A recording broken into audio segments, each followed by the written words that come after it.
प्यारे दोस्तों, आज हम बात कर रहे हैं सेट नंबर ए के सॉल्यूशन की। आपका सेट ए हो, बी हो, सी हो या डी हो, सभी के क्वेश्चंस यही रहेंगे। बस क्वेश्चंस के क्रमांक ऊपर नीचे होंगे, तो आप इस सेट को देख करके अपने आंसर्स का अंदाजा लगा सकते हो, क्योंकि सारे क्वेश्चन सेम ही रहते हैं। बस क्वेश्चंस के सीरीज आपके चेंज कर दिए जाते हैं। यानी कि पहला क्वेश्चन किसी में तीसरा क्वेश्चन होगा और किसी में ये पांचवा क्वेश्चन होगा। तो ऐसा है, बस सीरीज में इतना ही चेंजेस हैं। तो अच्छा पेपर रहा, इजी पेपर, ये बहुत अच्छा पेपर रहा।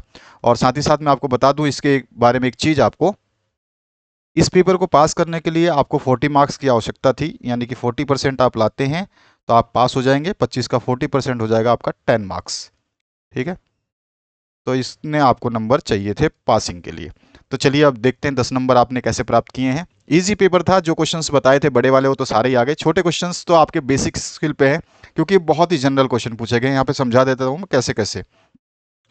जो पहला क्वेश्चन है, द सेकेंड लैंग्वेज इज। अब सेकंड लैंग्वेज क्या है इसके बारे में समझना है। देखो, सेकंड लैंग्वेज जो हम पढ़ रहे हैं, इंग्लिश की बात हो रही है, तो सेकंड लैंग्वेज L2 जिसको बोला जाता है, तो इसको ना तो हम कॉट करते हैं, नहीं पकड़ते नहीं है, ब्रॉट यानी कि हम इसको क्या नहीं करते, बाई भी नहीं करते हैं, सॉरी ब्रिंग मतलब लाते भी नहीं है। ठीक है, हम उस सेकंड लैंग्वेज को ना ही तो लाते हैं, और ये ब्रॉट मतलब खरीदते हैं। ठीक है, ये बाई का थर्ड फॉर्म दिया हुआ है आपको, बाई का सेकंड फॉर्म बोल सकते हो। तो ये है खरीदना। और ये ब्रॉड जो है इसको बोलते हैं लाना। ठीक है, और कॉट आपका हो गया पकड़ना।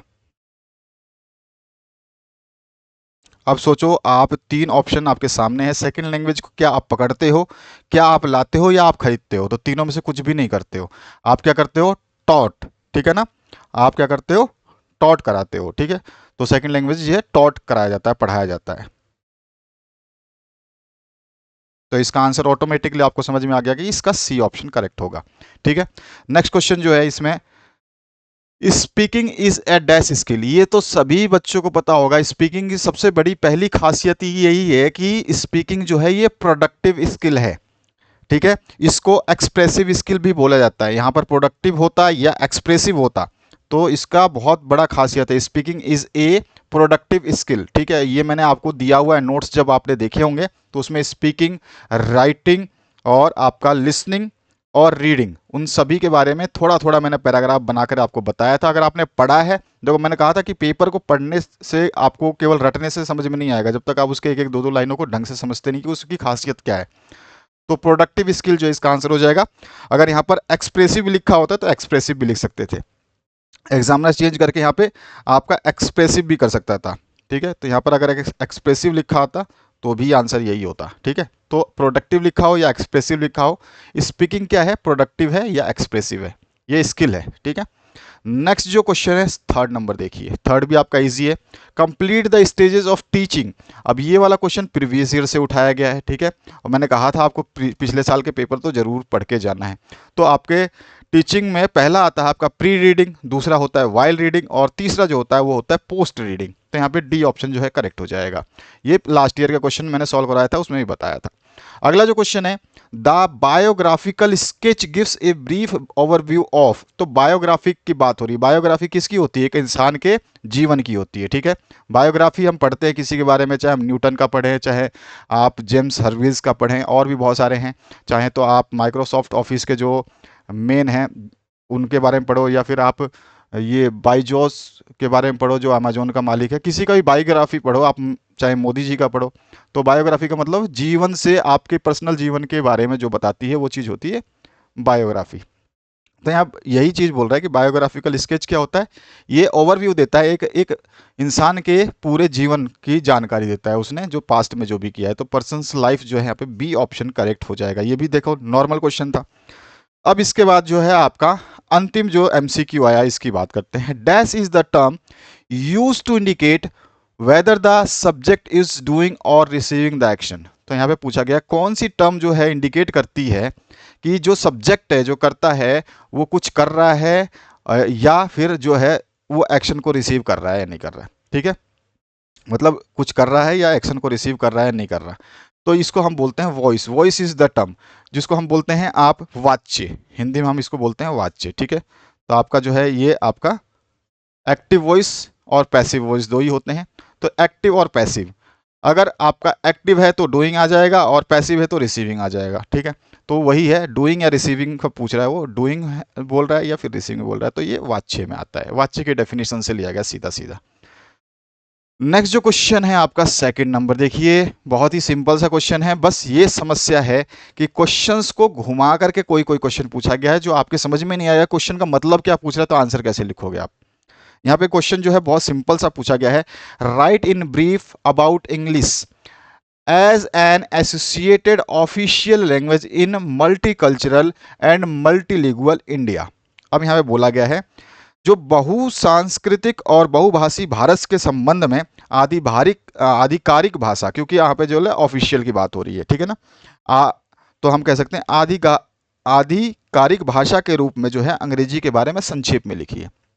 यानी बहुसांस्कृतिक बहुभाषी भारत में, यानी कि बहुभाषी मतलब यहाँ पे बहुत सारे भाषा बोले जाती हैं भारत में, ठीक है। तो और यहाँ पे संस्कृति भी क्या है, मल्टीकल्चरल है, तो इसको बोलते हैं आपका बहुसांस्कृतिक, और ये हो गया आपका बहुभाषी, इंडिया की बात कर रहा है। तो बहुसांस्कृतिक और बहुभाषी भारत के संबंध में आधिकारिक भाषा के रूप में अंग्रेजी के बारे में आपको जो है संक्षिप्त में टिप्पणी लिखनी है कि क्या इसके बारे में आप लिख सकते हैं। बस ऐसा नहीं है कि आपको रट के लिखना है, अपने मर्जी से लिख सकते थे। इसमें इसमें हम लिख सकते थे कि इंग्लिश जो है ये कनेक्ट करता है इंडिया को with other English speaking region से, आप जानते ही हो, ठीक है ना।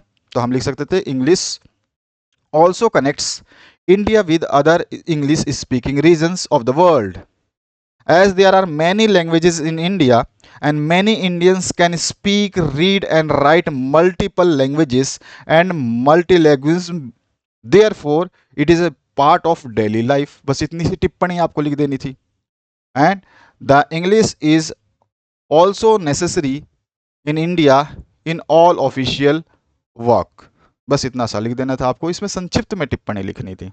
यानी कि अंग्रेजी भाषा जो भारत को जो है दुनिया के अन्य क्षेत्रों से जोड़ती है, जो कि मैं आपको पहले बता चुका हूँ, जब नोट्स दिए थे तो मैंने समझाया था कि भैया क्या है अंग्रेजी भाषा की अहमियत इंडिया में, तो वही चीज़ आपको इसमें लिखनी थी।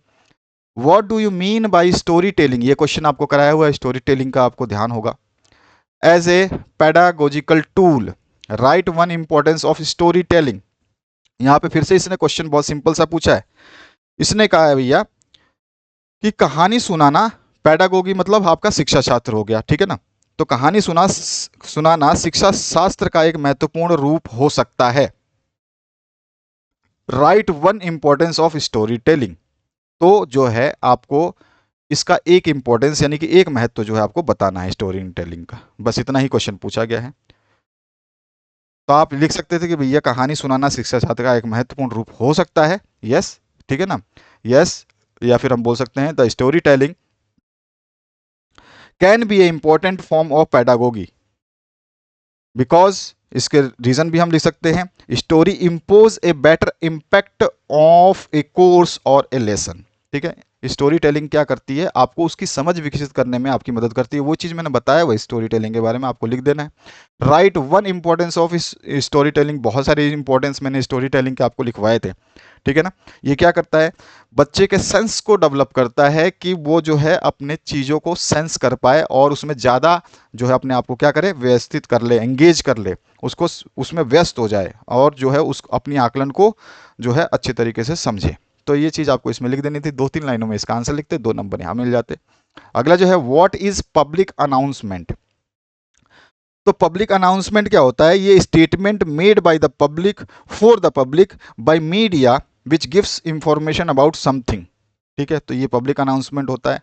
Right any one importance of it in second language learning, तो भैया क्या करती है, the public announcement enhance the curiosity of learners, ठीक है। ये आप एक सिंगल सा वर्ड लिख सकते थे, इसमें कुछ भी आपसे ज़्यादा डिटेल में नहीं पूछा है।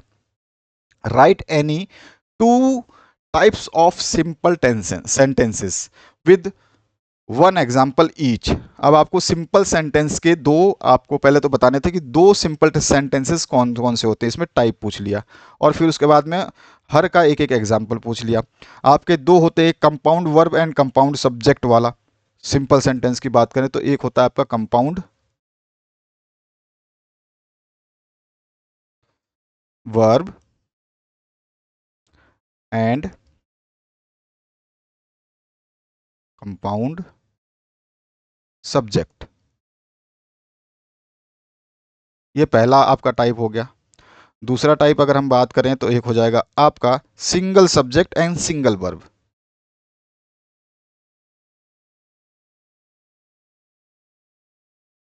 एंड सिंगल वर्ब, ठीक है, ये दो टाइप हो गए। अब इसमें आप कंपाउंड वाला लिखोगे तो कंपाउंड में क्या लिख सकते हो, the teacher taught and left, ये हो गया आपका कंपाउंड। अगर मैं सिंपल बोलूं, the teacher taught and left,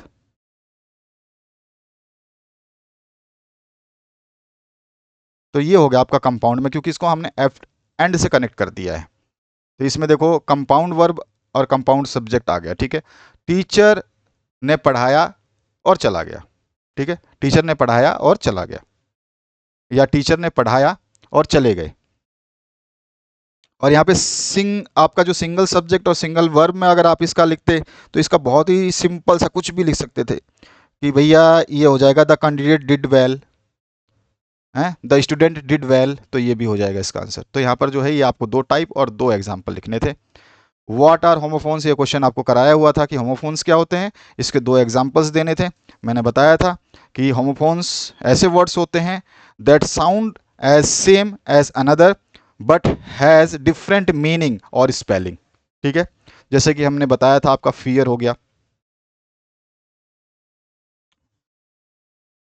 fear हो गया, और एक आपका फेयर हो गया, एक फेयर हो गया, एक फेयर हो गया, ठीक है। तो ये भी होता है, फियर होता है आपका, डियर होता है, डियर, ये वाला डियर हो गया, एक डी ई आर और एक हो जाएगा डी डबल ई आर, ये भी आपका, तो ये क्या है आपका।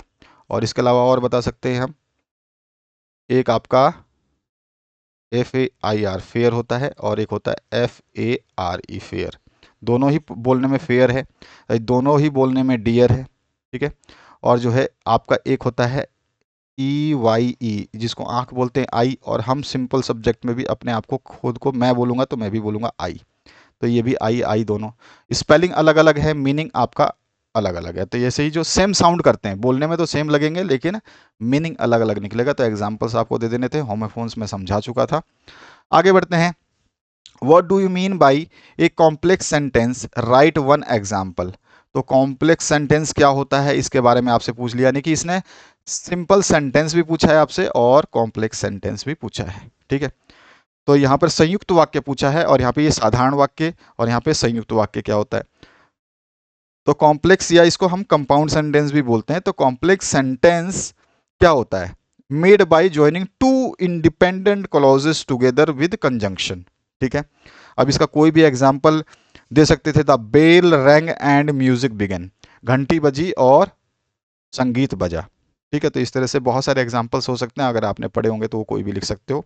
इसके अलावा भी है, I like hot chocolate, it's sends me to sleep, मुझे जो है चॉकलेट, गरम चॉकलेट पसंद है, इसकी वजह से मैं सो जाता हूँ, ठीक है, या मुझे इसकी वजह से नींद आ जाती है। तो यहाँ पर जो है डबल क्लॉजेस को जोड़ा जाता है, दो सेंटेंसेस को मिला करके एक सेंटेंस कंपाउंड बनता है। What do you mean by silent reading, बहुत ही स्पेशल क्वेश्चन था ये, मैंने बताया था इसकी इंपॉर्टेंस और एडवांटेजेस के बारे में पूछेगा। 4 नंबर का ये क्वेश्चन मैं आपको स्पेशली करवा चुका हूँ। इसको क्वेश्चन तो ये सारे करवाए हुए हैं, पहला क्वेश्चन भी मैंने करवाया, लेकिन आपको समझ में नहीं आया होगा कि पूछ क्या रहा है। इसमें संक्षिप्त टिप्पणी लिखनी है कि भैया स्टोरी टेलिंग को मैंने करवाया हुआ है। इंग्लिश का जो आपका मेन लैंग्वेज, मतलब एक लैंग्वेज के रूप में जो है सांस्कृतिक और जो है यहाँ पर बहुभाषी रूप में कैसे इसका इंपॉर्टेंस है वो लिखना था, छोटा सा 2 पैराग्राफ लिखने, मतलब 2-3 लाइनों में कंप्लीट करना था। स्टोरी टेलिंग पहले बता चुका हूँ मैं। पब्लिक अनाउंसमेंट चलो नया है, लेकिन ये भी क्वेश्चन ऐसा नहीं है कि पब्लिक अनाउंसमेंट आप जानते नहीं हो, तो आप अपनी मर्जी से इसको लिख सकते थे। यहाँ पर जो कि सिंपल और कंपाउंड सेंटेंस जो आया हुआ है ये जनरल आपको पहले से पता होना चाहिए, क्योंकि ग्रामर में बहुत सारी चीज़ें हैं जिनको हम कवर नहीं कर सकते, मैक्सिमम कोशिश कर सकते हैं कि क्या क्या बताएं उसमें।